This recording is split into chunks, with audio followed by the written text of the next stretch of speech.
Let's talk about why all rapture prophecies fail. Now, before we get into it, please like and share this video and subscribe to BP The Bible Perspective.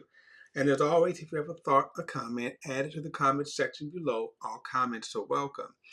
I want to break down, since we've been having a rash of rapture prophecy. I just kind of think it's in the air, like a full moon or something like that. But every generation or every other generation, we have this rash of date setting failed prophecies that Jesus is either going to return or the rapture is going to happen. And to date, all of these prophecies have failed. And of course, the most recent, which was just a little over a month ago, the failed prophecies of September 23rd and 24th. And I could go back and probably find them on YouTube and just, I probably have to scroll down if they haven't taken the videos off. I mean, just dozens of people making these September 23rd, 24th predictions. And right off, when I saw September 23rd, 24th, you lost me right there, because it seems that is God confused? Or was he revealing that, okay, I'm going to come on September 23rd, maybe 24th, I don't know yet. So right there, okay, right there told me everything I needed to know that they were going to fail. I never bought into them anyway. And that's not to say, and let's do the disclaimer. Yes, Jesus can come back at any time. Meaning this, the rapture. Now, the second coming, Jesus won't come back because he's already told us when that's going to happen. And I'll get into that later. But as far as the rapture is concerned, yeah, the rapture can happen at any day. But I'm going to even explain, we're going to get into that, how we can, well, we can't discern it, but we can at least understand what's going on. So it always baffles me that so many people think that they have special revelation, that God, despite everyone else, he's going to reveal it to them. And of course, when the prophecies fail, and they always do, they will either do this. They will, one, maybe disappear. Some will apologize, to their credit. But worse, some will they will move the goalposts and make another date. Okay? So, now, why do these prophecies fail? Well, first and foremost, they are solely built upon faulty scriptural interpretation. We could say prophetic interpretation. They just make stuff up. They just read things in the scripture that's not said. And you would think by now we should have learned, but we don't. This is kind of like the equivalent of there's a sucker born every day, I think it is. So I want to break down why these prophecies fail. And at the same time, let's look at the scriptures so that we can be armed, strengthened to say, okay, what to look for. Now, I'm going to bring up some scriptures in just a moment. I'm going to share my screen in just a moment. And then again, I want to share some of these prophecies, failed prophecies, just a tad here before I actually get into. I want to go through and share some scriptures that I think it's important that we understand. Again, and then two, why so many good people? Why so many good people?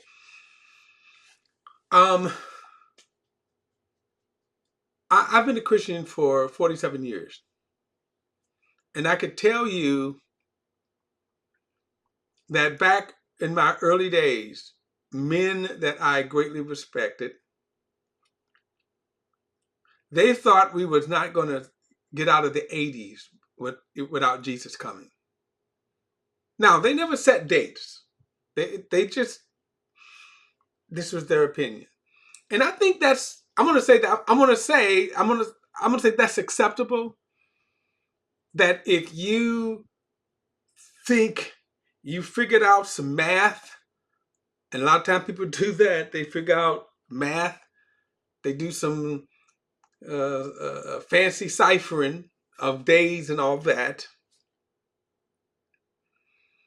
But I think where a lot of people go wrong is they start setting dates, and then after they set dates, they start doing stupid things such as selling their cars, their goods, all of the earthly goods, emptying out their bank accounts.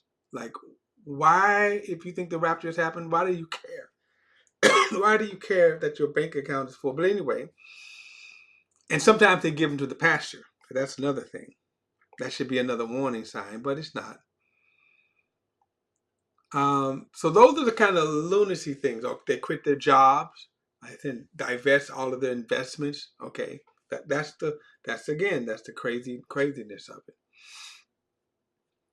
But I'm gonna, even the people that I would say I respected, that a lot of their conclusions were based upon faulty interpretation methods, reading things into the scriptures that the scriptures didn't say.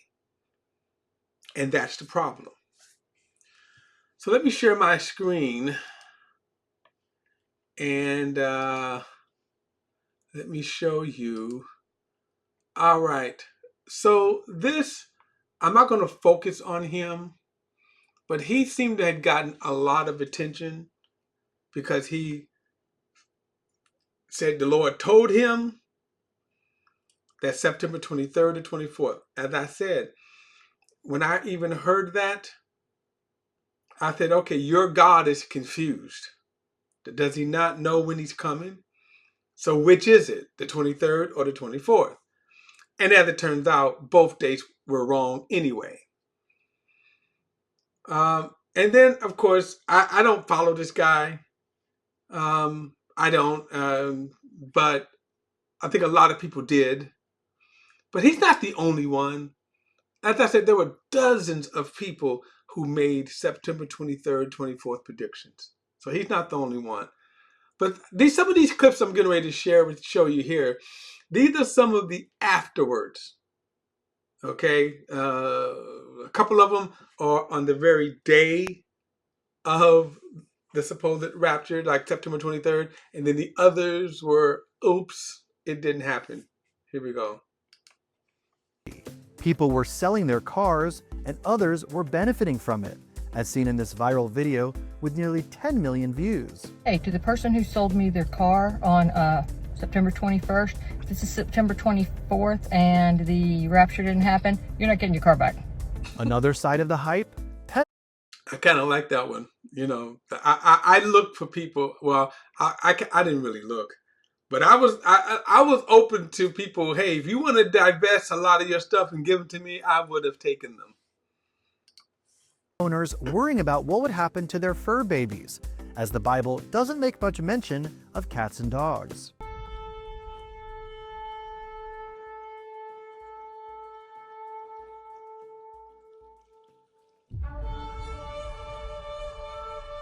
While many couldn't contain their excitement come the morning of September 23rd, today is the day! Let's go! We made it! it was especially I wonder where he's at now. He was so excited.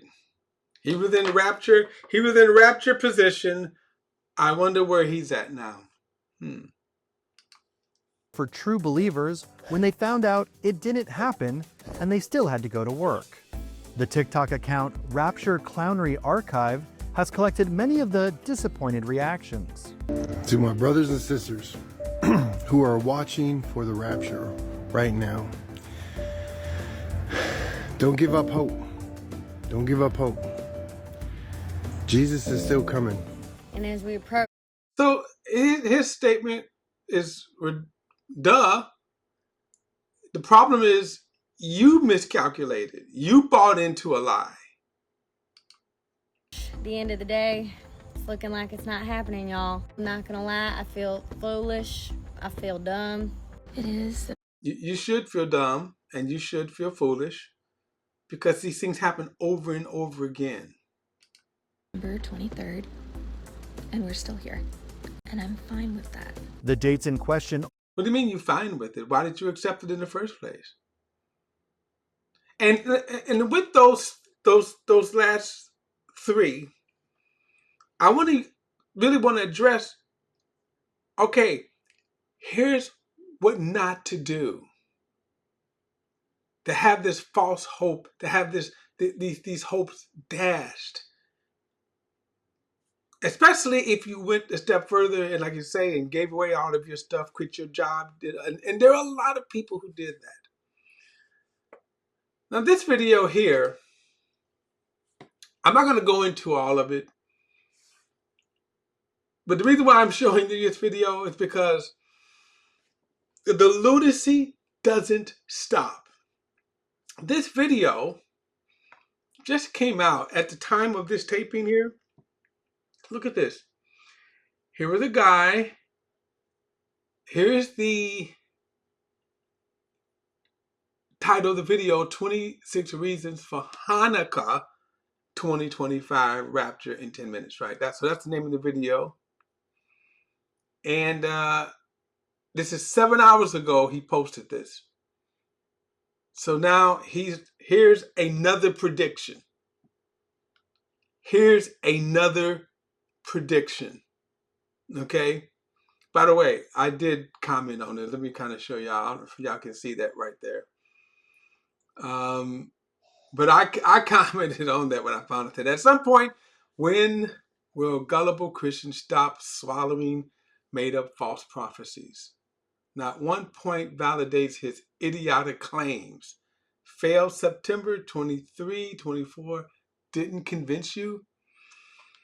I want it to be a lot meaner, but, you know, at some point, yes. Come on, why? You know? And again, as you can see, all of these points that he's making, not one of the points validates his claim that the rapture is going to happen on Hanukkah.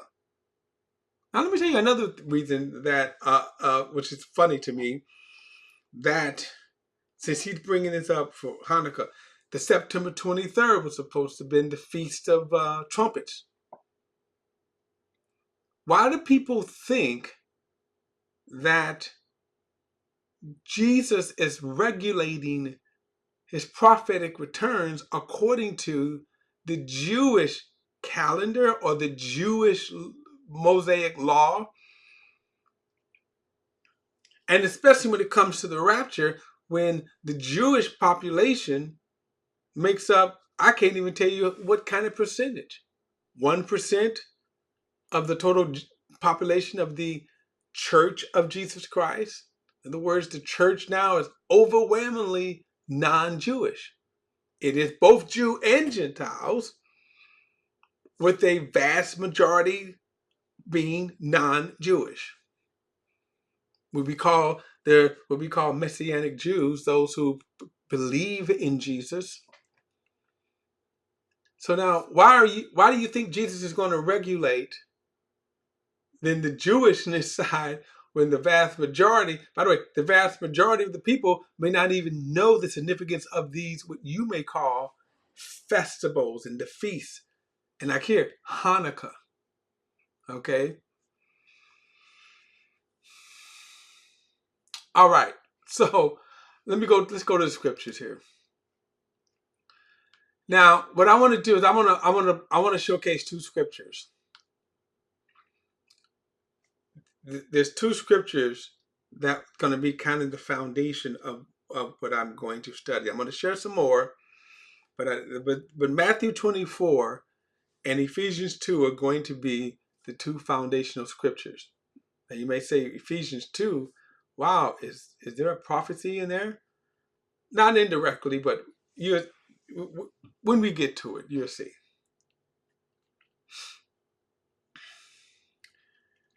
Now, in Matthew 24, I'm going to go back to the ending of chapter 23, in verse 37. He says, Jerusalem, Jerusalem, she who kills the prophets and stones those who are sent to her.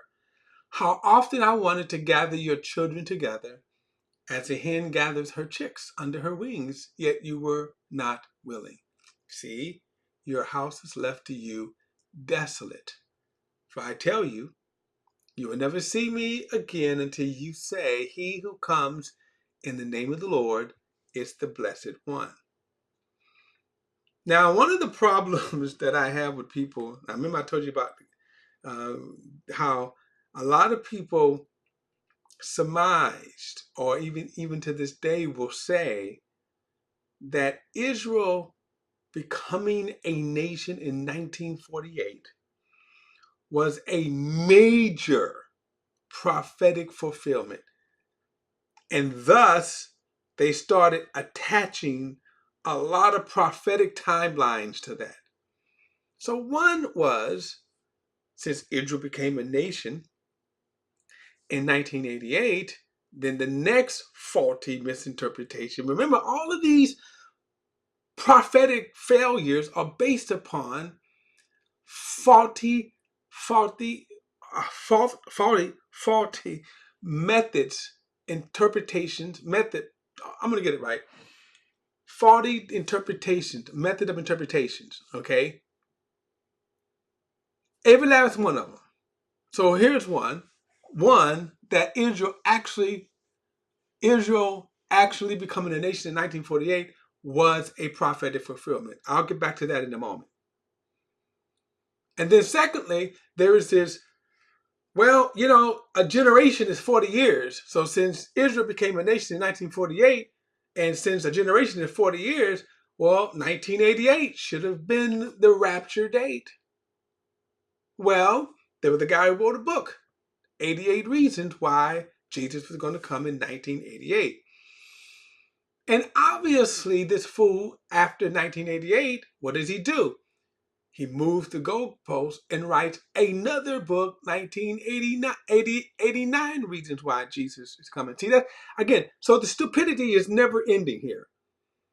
If he failed in 1988, why would you buy this guy's book in 1989? Why would you believe him? All right. Let's kind of go back to why do people say,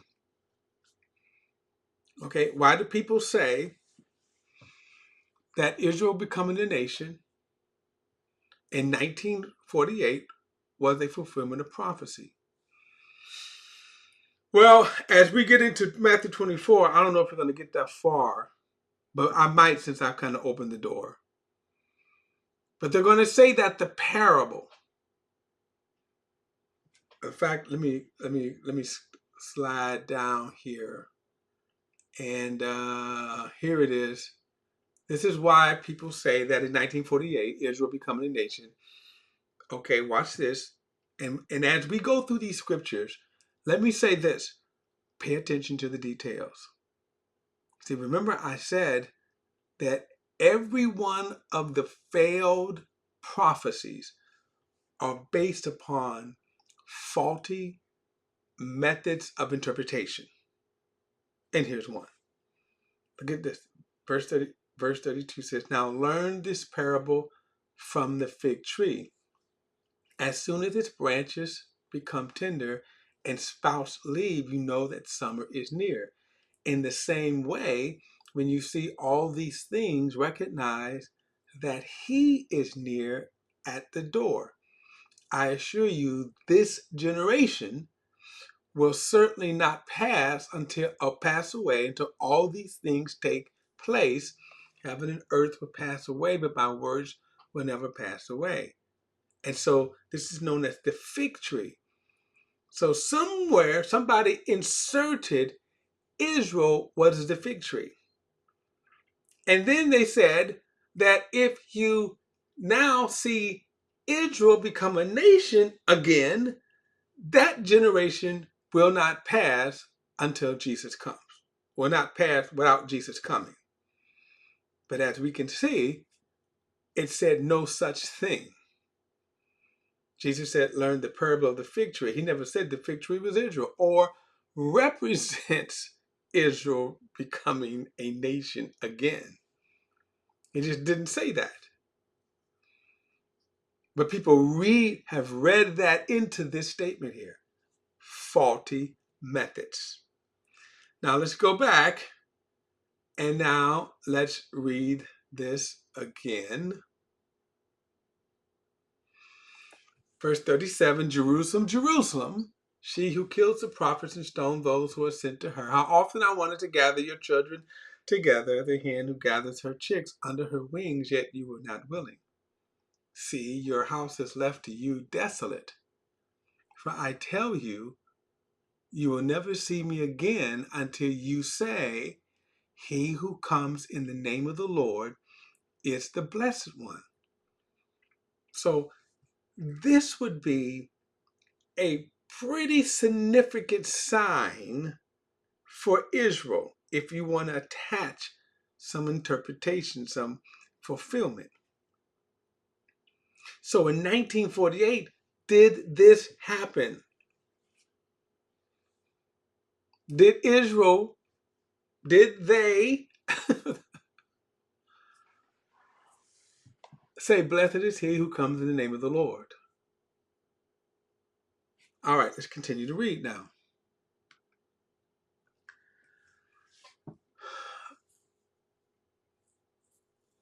24 verse 1 says, as Jesus left and was going out of the temple complex, his disciples came up and called his attention to the temple buildings.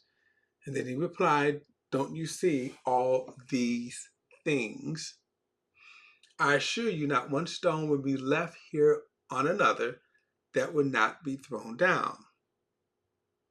Now, remember when I told you, let's pay attention to the details. So let's see what Jesus said, and let's see what Jesus is not saying. Now watch this. They raved over the beautiful temple, and he said,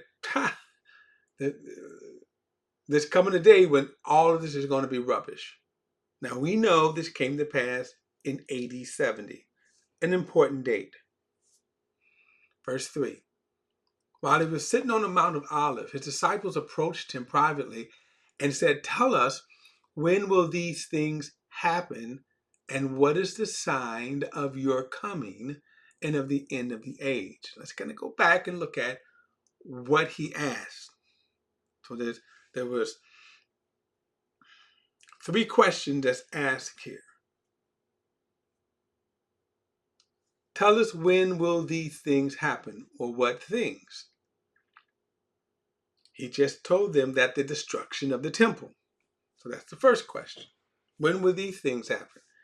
And then he asked, and what is the sign of your coming? Right? And then he says, and of the end of the age.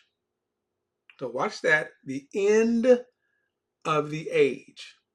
So we need to define what is the end of the age means so that you will know.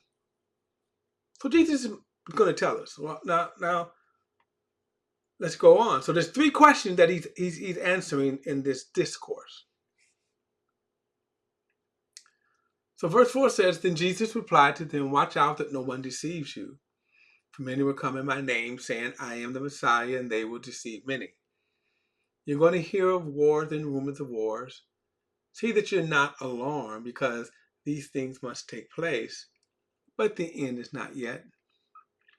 For nation will rise up against nations, and kingdoms against kingdoms. There will be famines and earthquakes in various places. All these events are the beginning of birth pains. Now I'm just going to go back, because he made a very in verse 6, he made an interesting statement. You're going to hear of wars and rumors of wars. See that you're not alarmed, because these things must take place, but the end is not yet. Remember, they asked the question, when is the end of the age? Well, not when you hear about wars and rumors. Verse 9, then they will hand you over for persecution, they will kill you, and you will be hated by all nations because of my name. So he's talking to his disciples, right? Then many will take offense, betray one another, and hate one another. Many false prophets will arise up and deceive many, because lawlessness will multiply. The love of many will grow cold, but he who endures to the end, there's that term again, the end will be delivered. This good news of the kingdom will be proclaimed in all the world as a testimony to all nations, and then the end will come. All right, so let's put some things together prophetically. Let's put some things together prophetically. I want to show, I know what, I'm going to come back to this, but I want to go to Daniel chapter 2. Okay? Daniel chapter 2. Now again, I'm putting these together so you can understand this. Because remember, I think part of the problem again is faulty methods of interpretation. People string scriptures together and they're just kind of plucking them and not reading the context, not paying attention to the details. Okay. So in this dream, here is Daniel. This is when he is first captured and deported. He's one of the first people that are deported from the 70-year exile. During this time, these early years, God gives Nebuchadnezzar a dream. And the dream, he didn't know what a dream was. But you know how sometimes you may not know or be able to articulate, but you know it when you hear it.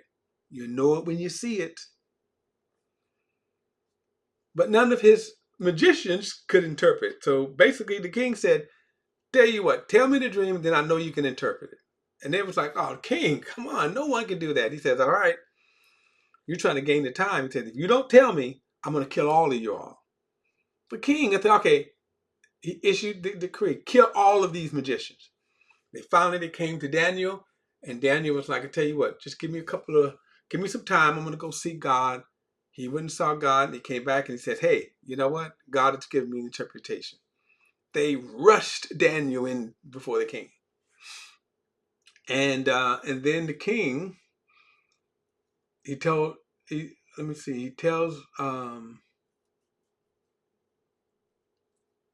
let's see here. I'm going to start reading at verse 31. Because this is kind of, this dream is also paramount to understanding the entire book of Daniel, because the prophecies that are in chapters 7 through 12 are further explanation of what we're getting ready to read here. So he says, my king, as you were watching, a colossal statue appeared. The statue, tall and dazzling, was standing in front of you, and its appearance was terrifying. The head of the statue was pure gold, its chest and its arms were silver, its stomach and thighs were bronze, and its legs were iron. Its feet were partly iron and partly fired clay. As you were watching, a stone broke off without a hand touching it, struck the statue on its feet of iron and fired clay. That on the feet is very important. I'll get back to that later. On its feet and fired clay and crushed them. Then the iron, the fired clay, the bronze, and the silver and the gold were shattered and became like chaff from the summer threshing floor. The wind carried them away. Not a trace of them could be found. But the stone that struck the statue became a great mountain and filled the whole earth. This is the dream. Now we will tell the king the interpretation. Okay? So you see this human form. This human form. Let me see if I can find it right quick. Let me see if I can find it right quick. Because I want you to see this. This is kind of great here, but here we go. All right, so this is what we're reading right here. Okay, this human form. This is an artist's rendition, so let's acknowledge that. This is, I don't know how, this is an artist's rendition, but notice, head of gold, chest of arms of silver, belly of thighs and bronze, legs of iron, feet of clay. And then notice he said the rock you see there crushes this image. By the way, he strikes the image on the feet. I'm gonna get that's extremely important. All right. So now this is the interpretation. This is the interpretation that Daniel saw. Verse 37, Your Majesty, you are the King of Kings, and the God of heaven has given you sovereignty, power, strength, and glory. Notice God is the one who's given this. The king at this time thought he was the great one. He says, wherever people live, or wild animals, or birds of the air, he has handed them over to you and made you ruler over them all. Keep that in mind. You are the head of gold. After you, there will arise another kingdom, inferior to yours, then another. A third kingdom of bronze, which will rule the whole earth. A fourth kingdom will be as strong as iron. As for iron, crushes and shatters everything. And like iron that smashes, it will crush and smash all the others. You saw the feet and the toes, partly of fired clay and partly of iron. It will be a divided kingdom, though some of its strength of iron will be in it. You saw the iron mixed with clay, and that the toes and the feet were partly iron and partly fired clay. Part of the kingdom will be strong, and part will be brittle. And you saw the iron mixed with clay. The peoples will mix with one another, but will not hold together, just as iron does not mix with the fired clay. Now get this. In the days of those kings, the God of heaven will set up a kingdom that will never be destroyed. And his kingdom will not be left to another people, and it will crush all these kingdoms and bring them to an end, but will itself endure. You saw a stone break off from a mountain without a hand touching it, and it crushed the iron, the bronze, the fired clay, the silver, and the gold. The great God has told the king what will happen in the future. The dream is true and its interpretation certain.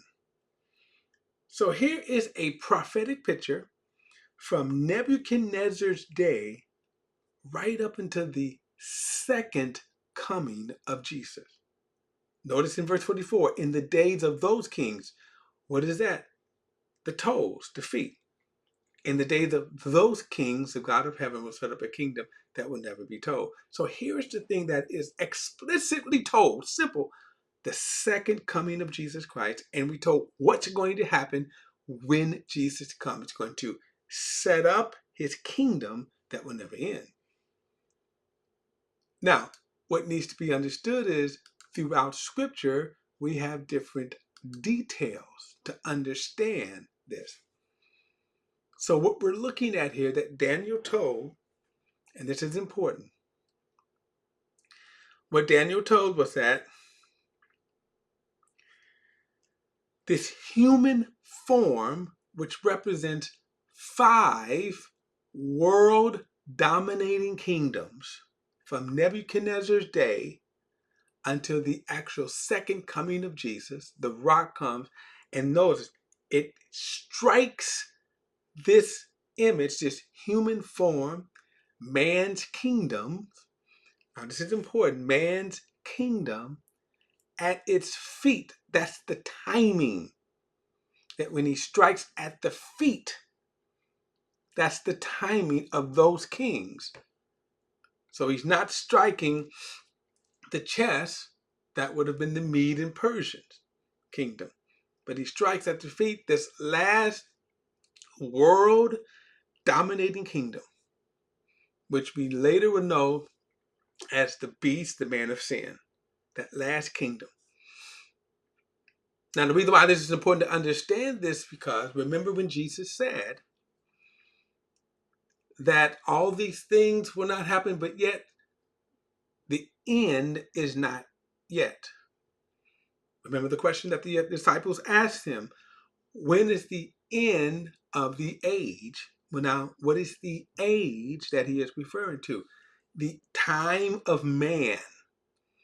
These kingdoms, which represents a human form, human government, but also man's time that God in his sovereignty has allotted man on his earth, and then he will come and destroy the human form, the human government. He will come and destroy them. So now here's information that we have to understand when Jesus says the end of the age, this is what he was talking about. So when is man time coming? Well, when is man time is up? When is the end of the age? When Jesus comes. But there's more details to that. I'm going to get into this in part 2. I'm going to get into this in part 2. And I'm going to break this down. I'm going to take my time. And I was going to rush through it. But again, I'm going to break this down so that we can understand. So again, what's the purpose? Let's stop falling for these fake prophecies that always fail. Why? Because they're built upon a faulty method of interpretation. All right, guys, don't forget to like and share this video and subscribe to BP The Bible Perspective. And as always, if you ever thought a comment, add it to the comment section below. All comments are welcome. And I will see you in part 2 of why all prophecies, rapture prophecies fail. See you in part 2.